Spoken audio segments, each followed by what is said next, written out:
We can get 3 junior engineers for your salary, he smirked during my termination meeting. Nothing personal, just cost-cutting. My name is Victor Hale, 55 years old, lead systems engineer at Veltria Housing for 18 years. I'd built their entire infrastructure from scratch, architected every expansion, kept everything running so smoothly that the executives forgot how much the company depended on me, until they decided they couldn't afford me anymore. I sat across from Graham Vickers, the new chief technology officer who'd been with the company for all of 6 months. He was 42, wore designer glasses, and had an MBA from Cornell. He'd been brought in to modernize operations, which apparently meant cutting the most experienced staff first. The severance package is generous, said Diane from Human Resources, sliding a folder across the table. 2 months' salary plus your accrued vacation time. I nodded, took the folder, and said, "Thank you." "Is that all you have to say?" Graham looked almost disappointed. Maybe he'd expected me to argue or threaten legal action. Give him something to tell the board about how difficult I was being. "What would you like me to say?" "Most people in your position have questions, concerns." I shrugged. "Seems pretty straightforward to me." Graham exchanged glances with Diane, who looked equally perplexed by my calm. What they didn't understand was that I wasn't calm. I was just done. "There's a difference." "Well, we'd appreciate your help with the transition," Graham continued. "The new engineering team will need some guidance on the system architecture. Perhaps a consulting arrangement for a few weeks." "I'll think about it," I said, knowing I wouldn't. We shook hands. I cleared out my desk without complaint. 18 years of work fit into a single cardboard box. I nodded goodbye to a few colleagues who looked away awkwardly, afraid the same fate awaited them. As I walked to my truck in the parking garage, my phone buzzed. A text from Alan, the database administrator I'd hired 12 years ago. "This is BS, Vic. The whole team's freaking out." I didn't respond. At home, I sat on my deck overlooking Lake Ontario, nursing a glass of bourbon, watching the sunset paint the water copper. My wife Elaine placed a hand on my shoulder. "What will you do now?"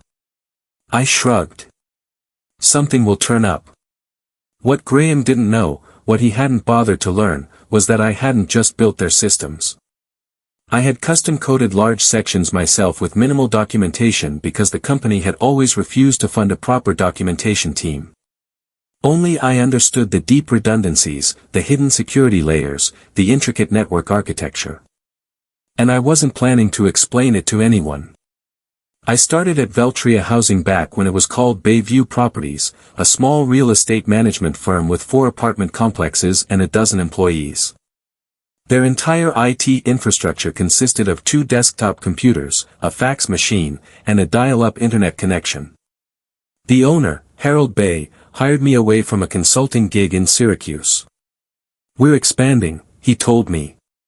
"Need someone who can build us something solid." Over 18 years, I'd turned that rudimentary setup into an integrated property management system that handled everything from tenant applications and background checks to automated maintenance requests and rent collection across 63 properties in 4 states. I'd built it piece by piece, adapting, upgrading, refining as the company grew. When Harold retired 5 years ago, his son Justin sold the company to a private equity firm that rebranded it as Veltria Housing. They kept me on, impressed by what I'd built. But things began to change. New executives, new priorities. Quarterly targets became more important than long-term stability. My warning signs came gradually. First, they rejected my proposal for a documentation team. "Too expensive," they said. "We'll get to it next quarter." That quarter never came.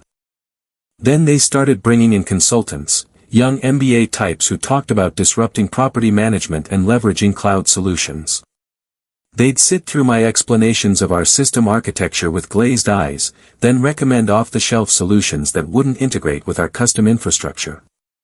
I kept pushing back, explaining why their approach wouldn't work, showing them the custom code that made our system unique.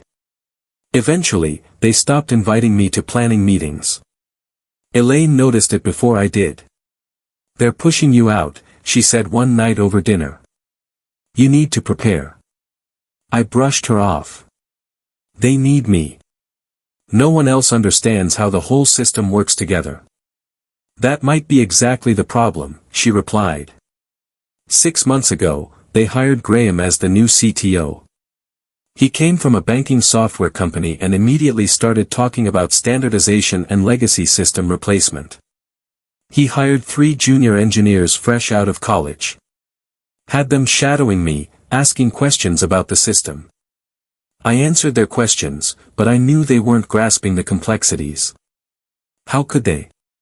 It had taken me years to build those systems, to understand the interdependencies, to create the redundancies that kept everything running smoothly when problems arose. Last week, Graham stopped by my office. "Quick meeting tomorrow morning," he said casually. "Just a quarterly check-in." I should have seen it coming. The first call came 2 weeks after my termination. I was in my home office updating my resume when my phone rang. Graham Vickers. I let it go to voicemail. "Victor, it's Graham.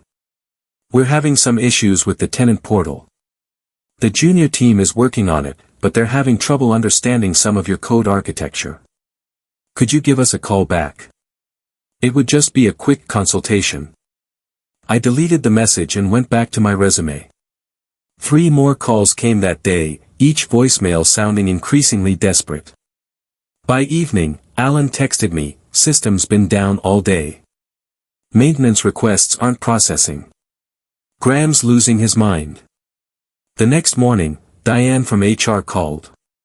"Victor, I hope you're doing well. I'm calling because we'd like to discuss a consulting arrangement, just temporary, to help with some current system issues. The compensation would be quite generous." I picked up. "How generous?" $300 per hour, minimum 4-hour engagement."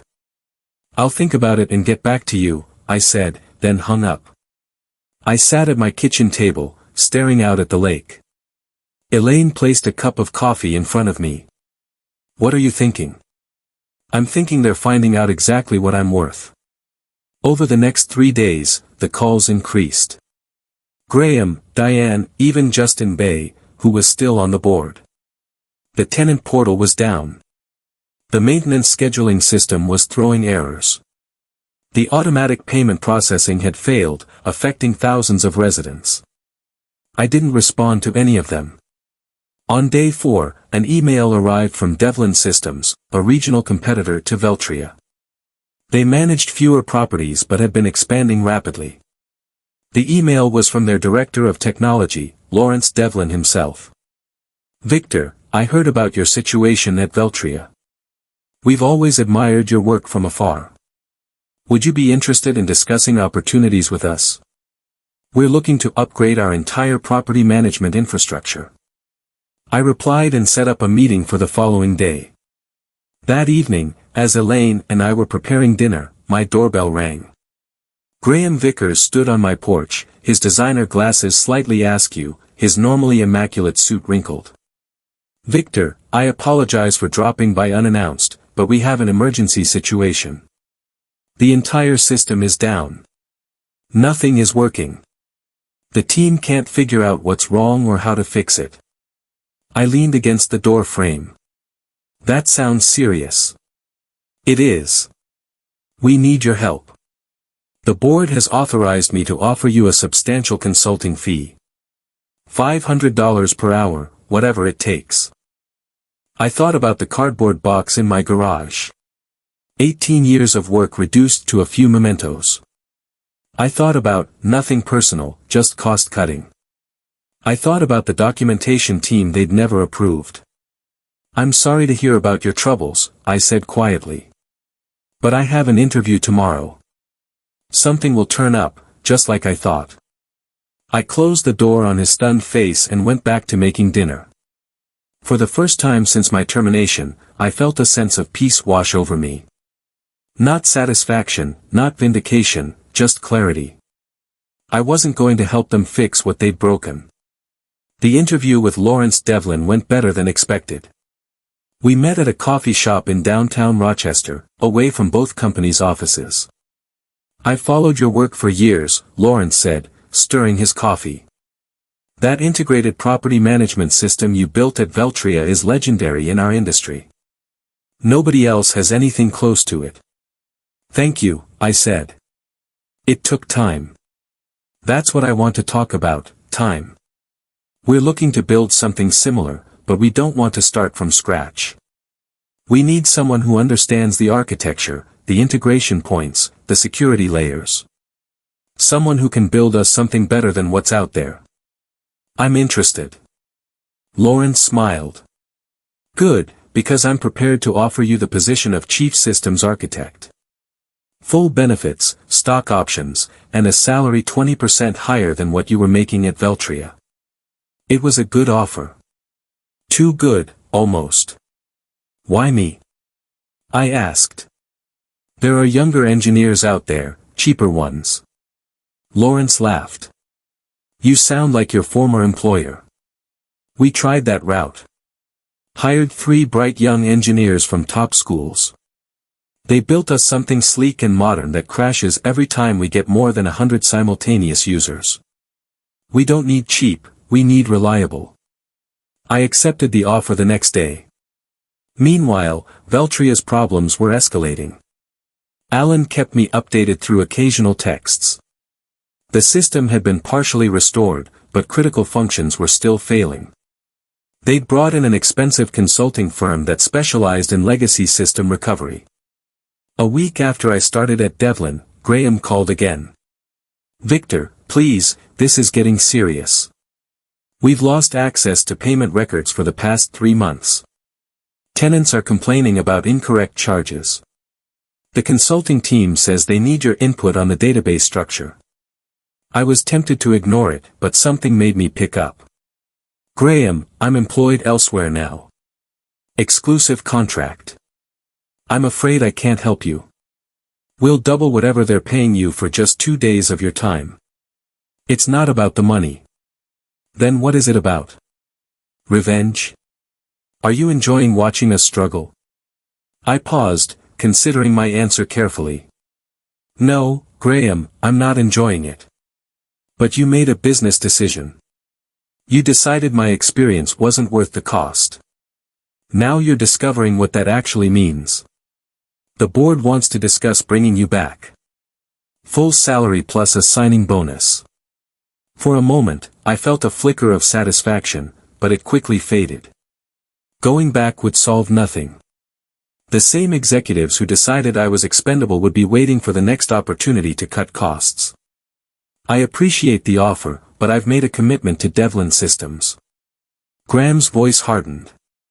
"You know, there could be legal implications if we discover you intentionally made our systems difficult to maintain.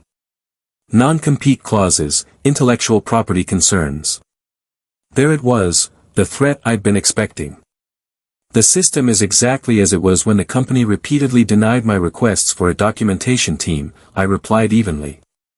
"Every line of code belongs to Veltria as specified in my employment contract. I've taken nothing with me except my experience. But feel free to have your lawyers contact mine." I hung up, hands shaking slightly, not from fear, but from anger I hadn't allowed myself to feel until now. The accusation that I'd somehow sabotaged them was the final insult. At Devlin, I was starting fresh, building systems properly from the ground up with full documentation, training programs for the engineering team, and redundancies that would prevent the kind of catastrophe Veltria was experiencing. I wasn't going to look back anymore. But I wasn't going to help them either. Some lessons had to be learned the hard way. A month after joining Devlin Systems, I received an unexpected visitor in my new office. Alan, my former database administrator, stood awkwardly in the doorway holding a laptop bag. "Got time for lunch?" he asked. Over sandwiches at a nearby deli, Alan filled me in on the chaos at Veltria. "It's worse than you think," he said, lowering his voice despite the noisy lunchtime crowd. "They've lost access to historical data going back 3 years. The backup systems are corrupted somehow. The consulting firm is saying they might need to rebuild from scratch. I wasn't surprised. The backup system had multiple redundancies and security protocols that needed to be followed precisely. Skip one step and the entire process would fail in a way designed to protect tenant data from unauthorized access. That's not all, Alan continued. I found something when I was trying to help the consultants understand the payment processing system. Graham had been planning your termination for months. He'd been meeting with the board, convincing them that your custom infrastructure was too expensive to maintain. How do you know this? Alan pulled out his laptop and showed me a series of emails he'd discovered in the system archives. Emails between Graham and the board discussing the legacy staff reduction plan and specifically naming me as the first target. He told them they could replace you with cheaper engineers and transition to off-the-shelf solutions within 6 months, Alan said. He projected cost savings of over $1 million annually. I read through the emails, feeling a strange detachment. One line from Graham stood out: Hale's custom systems are unnecessarily complex. He's made himself indispensable by design, not necessity. There's more, Alan said. The private equity firm that owns Veltria is planning to sell.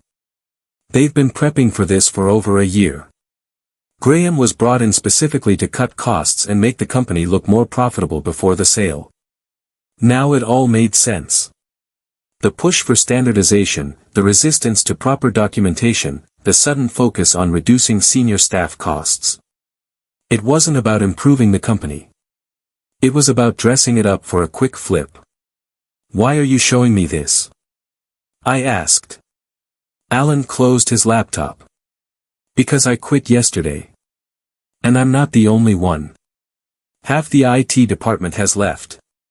The consultants are estimating at least 6 months to restore full functionality, maybe longer. He hesitated. And because Veltria's biggest client, Westbrook Properties, is considering jumping ship. They've lost faith in the management system. I thought about the implications. Westbrook represented nearly 30% of Veltria's revenue. Losing them would be devastating, especially with a sale pending. What will you do now? I asked. Alan grinned. Actually, I was hoping Devlin might be hiring database administrators. Later that afternoon, I spoke with Lawrence about bringing Alan on board. He agreed immediately. We were building a team brick by brick, with people who understood what it meant to create systems that lasted. That evening, I received another call from Graham. This time, his voice had lost its authoritative edge. Victor, please. The situation is critical. Westbrook is threatening to terminate their contract. The board is questioning my decisions. We need your help. I'm sorry, Graham. I can't help you. Name your price.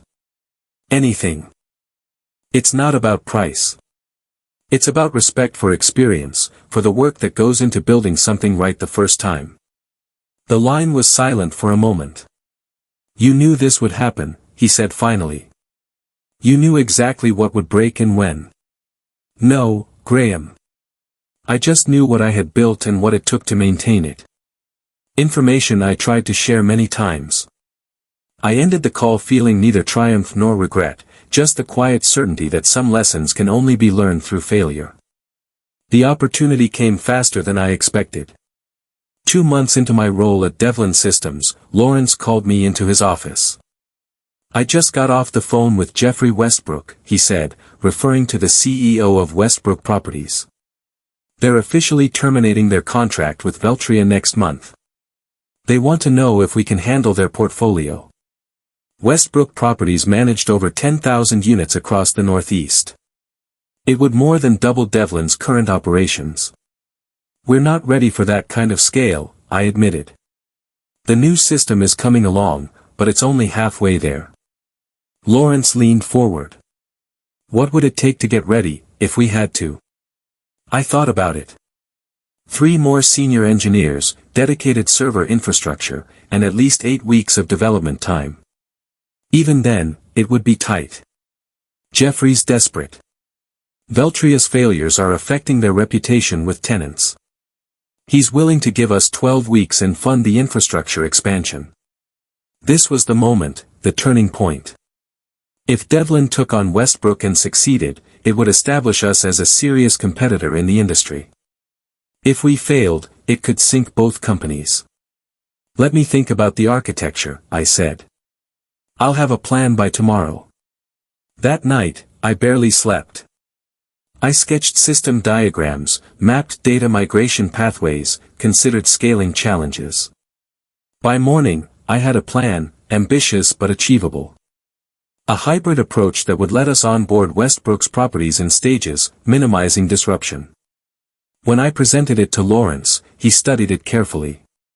"This is solid," he said finally.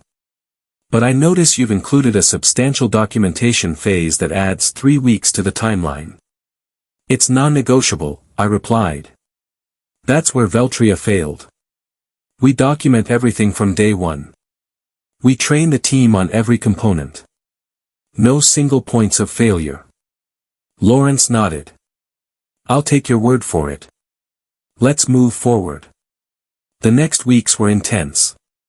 We hired 5 more engineers, including 2 who had recently left Veltria.